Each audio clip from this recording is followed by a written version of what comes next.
Jared est un tout petit garçon, il n'a que 12 ans et il est en visite chez ses grands-parents.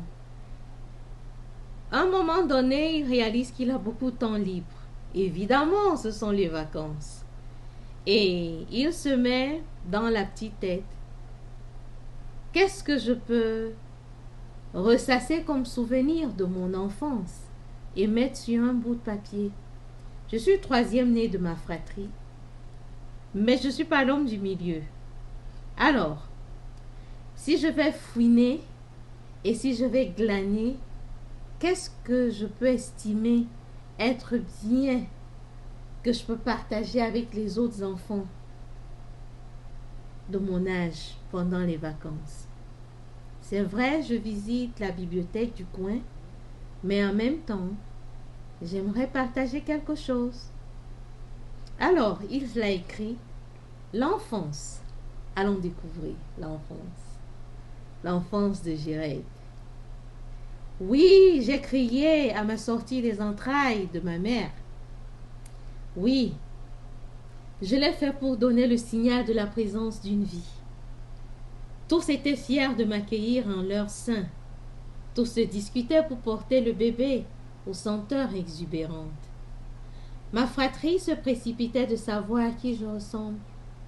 Ma famille m'offrait un nom que j'arborerai pour l'éternité. Je suis née avec beaucoup de joie dans le cœur. Je suis issue d'une famille aimable et aimante.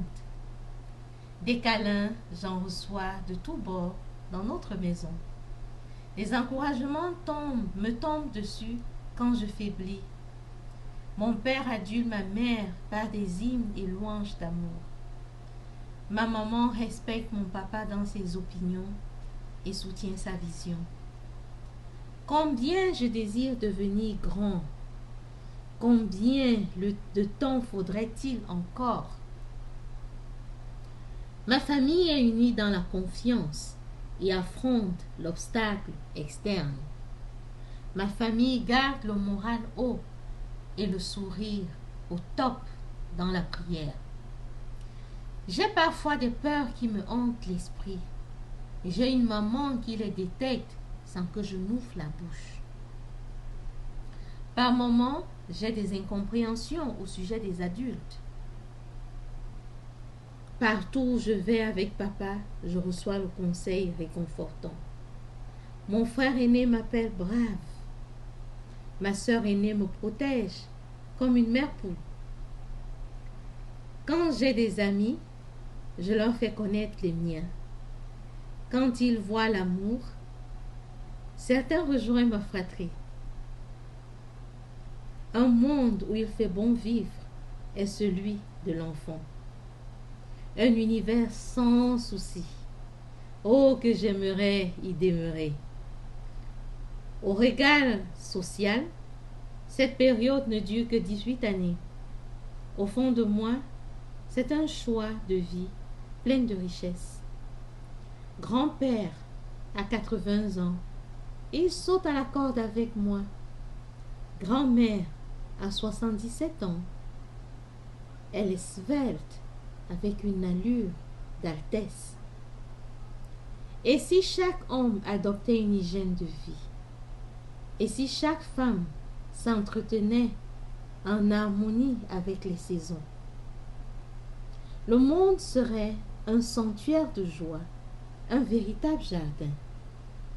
Le bien-être consumerait les cœurs en flammes d'amour. Ainsi, nous verrons une bénédiction couler à flot sur nos têtes.